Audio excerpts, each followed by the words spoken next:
Um grande dirigente do Internacional, em termos de ter mudado a história do Internacional, ter transformado o Internacional em um clube vitorioso, e eu fazia parte dessa diretoria, né, dizia o seguinte: a escolha do treinador é quase como colocar uma venda nos olhos, colocar a mão num saco cheio de treinadores, tirar um que pode dar certo e pode dar errado, né?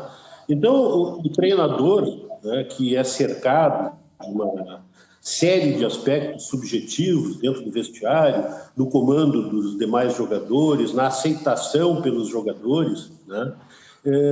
Às vezes dá certo, às vezes dá errado, como eu já falei, né? Então eu não culpo o treinador, né? Eu só faço eu sou torcedor, né? Embora eu já tenha sido vice-presidente de futebol. O que me interessa é o resultado. Então, essas análises que são feitas a respeito do jogo, que nem o Grenal, ganhou por um detalhe, se aquela bola entrasse, podia ter mudado a história do jogo. Sim, né? Se tivesse caído o estádio, mudava a história do Internacional, né? Então, é assim, o que é, e não tem justificativa ou análise que altere o resultado. O que importa é que na gestão Marcelo Medeiros / Barcelos, vice-presidente de futebol e agora presidente do Internacional / João Patrício Hermann, em 20 grenais nós perdemos 10, empatamos 7 e ganhamos 3. Essa é a trajetória do Internacional, que é absolutamente incompatível com a hegemonia do futebol gaúcho que nós conquistamos ao longo dos anos. É obrigação do Internacional ganhar Grenal e é obrigação do Internacional ganhar o Campeonato Gaúcho. Não adianta ter grandes sonhos, almejar, né, Libertadores, ou seja lá o que for, se não começar pelo mínimo, que é ganhar o Campeonato Gaúcho, né? E eu lembro quando eu era vice-presidente de futebol em 2011, que nós tínhamos uma situação muito parecida como essa.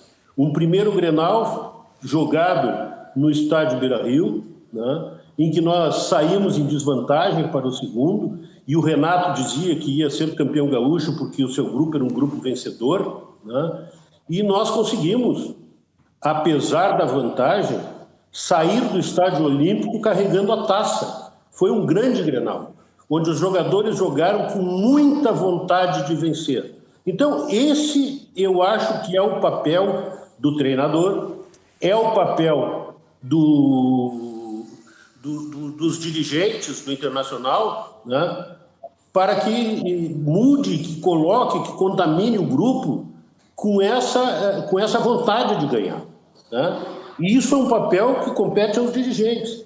Agora, é claro que o técnico, né, tem uma responsabilidade limitada no que aconteceu, né? Mas eu acho que ele tem uma responsabilidade pelo seu jeito de ser. Eu acho que ele é um técnico que tem convicção. Só que a convicção, como já foi dito, quando ela é inflexível, ela é muito semelhante à burrice, à teimosia. E me parece, e o Colorado que me antecedeu, né, Felipe Assunção, falta elasticidade, falta ver o jogo. O Internacional tem um jeito de jogar com o Miguel Ângelo que é sempre o mesmo. Como se os outros times, o outro treinador não analisasse o jogo e não soubesse que dessa forma que o Internacional joga, só existe uma maneira de derrotá-lo e consegue fazer. E o Internacional nunca surpreende, porque ele não mexe no jogo, essa mania de sair com a bola no pé, o goleiro sai com a bola no pé, o que é muito temerário, o zagueiro e os zagueiros que nós estamos jogando, né, tem uma capacidade limitada para sair com a bola no pé, né? Não é nenhum Bolívar, não é nenhum índio, é muito temeroso. Então, o que eu acho que falta dentro desse retrospecto, né? Primeiro é um dirigente vitorioso. O Barcelos, que dirige o Internacional, é um derrotado no futebol. Na sua vice-presidência de futebol, ele não ganhou nada. e nem muito menos ganhou o Grenal. Enfileirou derrotas nos Grenais. Eu acho que a diretoria atual também cometeu um erro, né? Quando eu fui anunciado pelo José Aquino, que seria vice-presidente de futebol, eu falei com o treinador do Grêmio, o atual treinador do Grêmio, tive uma conversa por telefone com ele, porque ele era um dos cogitados. Não tinha convicção com relação ao Abel, porque as 9 vitórias enfileiradas do Abel, elas se deram depois da eleição. E com certeza, se eu fosse vice-presidente de futebol, eu não tiraria o Abel. Porque o Abel tinha superado, teria enfrentado e soube muito bem lidar com esses aspectos subjetivos do vestiário. Ele tinha o vestiário na mão. Então o Abel era para permanecer.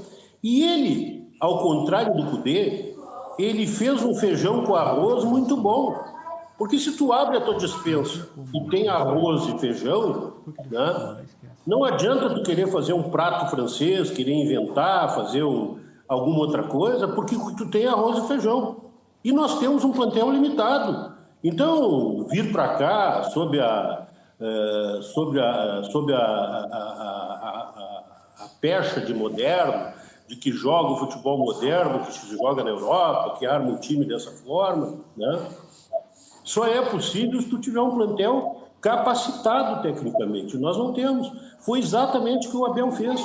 Na época eu me lembro que ridicularizavam o Abel porque ele não sabia o nome dos jogadores, porque ele chegava e conheceu. Mas ele, em pouco tempo, tomou conta do vestiário e armou aquilo que é o feijão com arroz.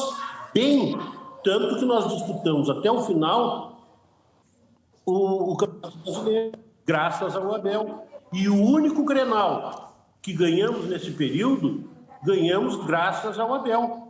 Então, com todo respeito ao presidente do Internacional, que eu acho que é um derrotado em termos de futebol e contamina com seu espírito de derrota, né, todo o vestiário, assim como eu acho que João Patrício Herman, a quem eu comparo ao Marco Maciel da política, porque ele é o primeiro da fila, é o primeiro a levantar a mão para compor qualquer diretoria. Ele está sempre nas diretorias. Mas também eu não sei o que ele fez para o Internacional. Tanto que durante a campanha ele já era o vice-presidente de futebol e com um verdadeiro recheio de cavalo de Troia, ele não foi anunciado. Por que ele não foi anunciado? Porque nós sabemos que ele é limitado no futebol. Tanto sabemos que ele não se posiciona.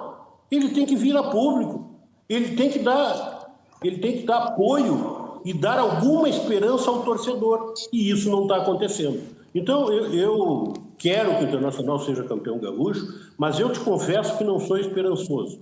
Não pelo Miguel Ângelo Ramírez, né, mas pelo entorno. O entorno não é suficientemente, né, preparado e capacitado para fazer o técnico lidar com o grupo, armar o grupo para ganhar, né? Então, isso é uma verdade, né? Há técnicos que são técnicos muitas vezes inexperientes, que são técnicos desconhecidos, que dão muito certo. Mas o dirigente, ele não pode ser daqueles que o técnico mal cumprimenta.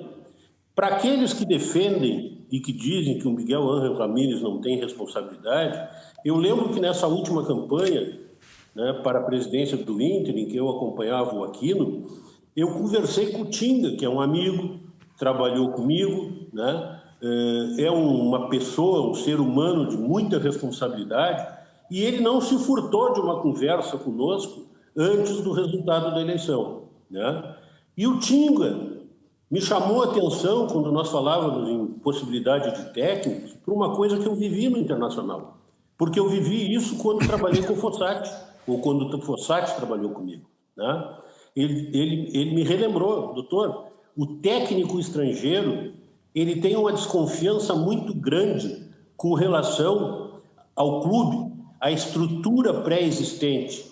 Ele desconfia de tudo. Então ele traz o grupo dele, que é um grupo fechado, que pouco interage com o Internacional, com o grupo do Internacional, com as pessoas que fazem parte da administração do Internacional, né?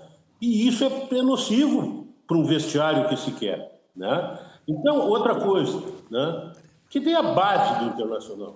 Que dê a base do Internacional do ponto de vista da revelação de jogadores, mas de forma eficiente, né? Ao ponto de ter jogadores que possam suprir, né? Assim, a aridez do nosso plantel.